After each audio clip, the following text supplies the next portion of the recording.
वही हुआ जिसका डर था। अमेरिका ने ईरान की पीठ में मुज़ाकरात के नाम के ऊपर छुरा घोंप दिया। अगले 48 घंटे इंतहाई अहम। अमेरिका के B-2 बम्बार तैयारे जो हैं वो शिरकत कर रहे हैं, वहीं पे F-35 और F-32 जो हैं वो भी शामिल हैं। और इसराइली ईरान के डर से अपने घरों को छोड़ने पे मजबूर। मिस्र और लबनान समेत दीगर जो ममालिक हैं उनमें भी जंग के खतरात मंडलाने लगे। ये जानेंगे आज के वीलॉग में। मेरा नाम है इरफान मलिक और आप देख रहे हैं 24 न्यूज़ का डिजिटल प्लेटफॉर्म। ईरान और अमेरिका के दरमियान हालिया जो मुज़ाकरात थे, इस मुज़ाकरात के बाद अमेरिकी सदर ट्रंप की जानिब से ये कहा गया कि अमेरिका के पास जो मालूमात हैं और जो इन्फॉर्मेशन है उसकी बुनियाद के ऊपर ये कहा जा रहा है कि अगले 10 से 15 दिन के अंदर ईरान के पास जो महदूद जो है वो लिमिट है, और इस महदूद लिमिट के अंदर अगर उसने मुज़ाकरात को कामयाब ना बनाया और अमेरिका के मुतालबात को ना माना तो उसके बाद उसको बुरा अंजाम भुगतना पड़ेगा। लेकिन दूसरी जानिब अगर ईरान की तैयारियों की बात की जाए तो ईरान की जानिब से इस तमाम सूरत हाल को मद्देनज़र रखते हुए ऐसी तैयारियां की गई जिसने जहां पे इसराइल और अमेरिका समेत दीगर जो उनके इत्तेहादी हैं उनको भी एक दफ़ा हिला के रख दिया है। क्योंकि ईरान की जानिब से जहाँ पे चीन के साथ जो अपनी जंगी मशकें की गई, वहीं पर रूस के साथ भी हैवी जो जंगी मशकें हैं उनको अमल में लाया गया, जिसकी वजह से अपना हरमज़ जिसमें 30% से ज़ायद दुनिया भर का पेट्रोल और जो खाम तेल है वो गुजरता है, उस गुजरगाह को भी बंद करके दिखा दिया। ईरान की जानिब से अपनी फ़िज़ाई हदूद जो है इसको भी बंद कर दिया गया है, क्योंकि इसमें आपको बताएं कि अमेरिका की जानिब से ईरान के करीब और ईरान के आसपास के जो उनके बहरी अड्डे हैं और उसके साथ साथ जो एयर बेसिस हैं वहाँ पर हैवी डिप्लॉयमेंट जो है वो कर दी गई है, और ऐसी हैवी डिप्लॉयमेंट जो अमेरिका ने आज तक कभी नहीं की। यानी कि अमेरिका ने आज तक सबसे बड़ी जंग जो है वो इस सदी के दौरान इराक़ के साथ लड़ी या अफ़गानिस्तान के साथ, लेकिन इन जंगों के अंदर भी ईरान अमेरिका की तरफ से इतना हैवी इक्विपमेंट जो है उसका इस्तेमाल नहीं किया गया। इतनी बड़ी बैटल फील्ड जो है वो पहली दफ़ा सजाई जा रही है। इस बैटल फील्ड के अंदर जहाँ पे अमेरिका के B-2 बम्बार तैयारे जो हैं वो शिरकत कर रहे हैं, वहीं पे F-35 और F-32 जो हैं वो भी शामिल हैं। और ये इंतहाई ख़तरनाक मिसाइल टेक्नोलॉजी से लेस हैं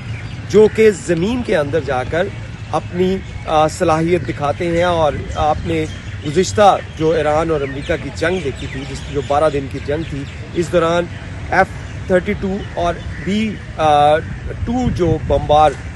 जेट्स हैं उसकी जानिब से जो वहाँ पे बमबारी की गई थी उसमें आपने देखा होगा कि अमेरिका की जानिब से ये क्लेम किया गया था कि ये जो बम्बार तैयारे हैं इनके मिसाइल ज़मीन के अंदर जाके फटते हैं। और अमेरिका की जानिब से ये कहा गया था कि जो जौहरी साइट्स हैं ईरान की उसको मुकम्मल तौर पे तबाह कर दिया गया है। लेकिन इसके साथ साथ आपको ये भी बताएं कि अमेरिका की जानिब से जो जौहरी साइट तबाह करने का दावा किया गया था, अब अमेरिका की ही सैटेलाइट से वो तमाम जौहरी साइट्स को दोबारा कंक्रीट से मुकम्मल तौर पे अपग्रेड कर दिया गया है, यानी कि अब दोबारा वो फंक्शनल हो चुकी हैं। इसी तरह जो मिसाइल सिटी हैं वो भी फंक्शनल हो चुकी हैं। लेकिन इसके साथ साथ एक और भी चीज़ अहम है। वो चीज़ अहम ये है कि इसराइल ने अपने जो मुल्क के अंदर जो अहम उनके लोग हैं, जो अहम असासा है उनका इसराइल का, उनको मिस्र और उर्दन में शिफ्ट करने का प्लान तैयार कर लिया है। इसके साथ साथ आपको जो गुज़िश्ता जो अदवार के अंदर जो जंग हुई थी ईरान और इसराइल की, उसमें भी आपने देखा था कि बहुत से शेल्टर हाउसेस जो थे उनको एक्टिवेट कर दिया गया था ताकि जो इसराइली अवाम है उसको महफूज बनाया जा सके। लेकिन अब जो सूरत हाल है वो ये है कि पैनिक वहाँ से मूवमेंट जो है वो उसका आगाज़ हो चुका है। यानी कि जो इसराइली हैं उनको मालूम है कि ईरान और अमेरिका के दरमियान जो हालात कशीदा होंगे तो उसके बाद सबसे पहला जो मिसाइल वो गिरेगा वो इसराइल में गिरेगा। और इसके लिए इसराइल की जानिब से जो तैयारियां हैं वो भी अरूज पे पहुंची हुई हैं। इसराइली अवाम भी पैनिक में है, डरी हुई है और अपने आप को वहाँ से किसी और मुल्क जैसे मिस्र और उर्दन में शिफ्ट करने के लिए जो फ़्लाइट्स हैं वो ली जा रही हैं। और इसमें आपको ये बताते चलें कि अगर ये फ़्लाइट रडार देखा जाए तो इस वक्त बहुत सी परवाज़ें जो हैं वो इसराइल से مصر کی جانب اور اردن کی جانب جو جا رہی ہیں، یعنی کہ بہت سے فلائٹس کے اندر پیسنجر جو اسرائیلی پیسنجرز ہیں وہ اسرائیل کو اپنے ملک کو چھوڑ رہے ہیں۔ اس کی ایک بڑی وجہ یہ ہے کہ ایران کی جانب سے جو بیلسٹک میزائل رکھے گئے ہیں جن کا استعمال بھی کیا گیا تھا اسرائیل کے اوپر، ان کی وجہ سے بہت زیادہ نقصان تل ابیب اور دیگر جو شہر تھے اس میں کیا گیا ہوا تھا، اور اسی صورتحال کو مد نظر رکھتے ہوئے اس دفعہ اسرائیل نے جو اپنا ایئر ڈیفنس سسٹم ہے جو صرف انہی بیلسٹک میزائل کی وجہ سے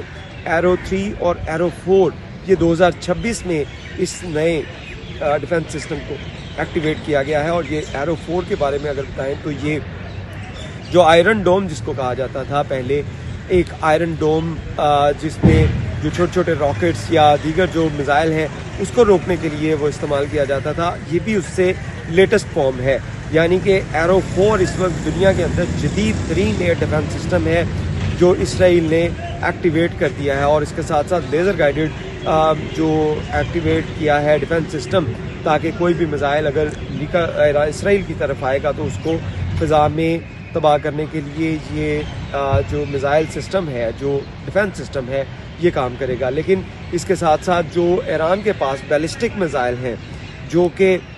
جن کی رفتار 40 سیکنڈ میں وہ اسرائیل کو فنا کر سکتے ہیں، یعنی کہ ایران کا جو بیلسٹک میزائل فتح ہے اور اس کے ساتھ ساتھ دیگر جو میزائل ہیں ان کی رفتار اس قدر تیز ہے کہ وہ 40 سیکنڈ میں اگر ایران سے وہاں سے وہ اس کو جو ہے فائر کیا جاتا ہے تو وہ 40 سیکنڈ میں اسرائیل کی سرزمین جو ہے وہاں پہ تباہی پھیلا سکتے ہیں۔ تو اس تمام صورتحال کے اندر اسرائیل کی اس وقت جو ہے وہ حالت کافی ٹائٹ نظر آ رہی ہے، کیونکہ اس جنگ میں سب سے زیادہ جس کا یہ رول کہا جا سکتا ہے وہ اسرائیل ہے، کیونکہ اسرائیل کی جانب سے ان مذاکرات کے دوران یہ شرط رکھی تھی کہ ایران اپنا جو جوہری پروجیکٹ ہے اس کو مکمل طور پہ بند کرے گا، لیکن ایران کی طرف سے اس کو کم کرنے کی جو آفر ہے وہ قبول کی گئی تھی، لیکن اس کو بند نہ کرنا جو ہے وہ ان کی ریڈ لائن تھی، اور اسی ریڈ لائن کو جب وہ عبور نہیں کرنے دے رہے کسی کو، تو اسرائیل کی جانب سے امریکہ کو پریشرائز کیا جا رہا ہے کہ وہ اس جنگ میں حصہ لے، اور اگر وہ اس جنگ میں حصہ لیتا ہے تو اس کے بعد کسی کو کوئی شک نہیں ہونا چاہیے کہ اسرائیل جو ہے وہ اس جنگ میں ڈیفینیٹلی کودے گا، اور اس کے ساتھ ساتھ ایران بھی ڈیفینیٹلی اسرائیل کے اوپر حملہ کرے گا۔ تو اس صورتحال کے اندر اس وقت جو صورتحال ہے وہ کافی کشیدہ ہے، اور اگلے 48 گھنٹے جو ہے وہ انتہائی اہمیت کے حامل ہیں، کیونکہ اسرائیل کی جانب سے جہاں پہ ان کی فلائٹس جو ہیں شیڈول اس کو دیکھا جا رہا ہے، اور اس کے ساتھ ساتھ اسرائیلی حکام کے مطابق یہ مذاکرات ناکام ہو چکے ہیں، اور اس کے بعد اب صرف حل جو ہے وہ جنگ ہی ہے۔ بہت شکریہ۔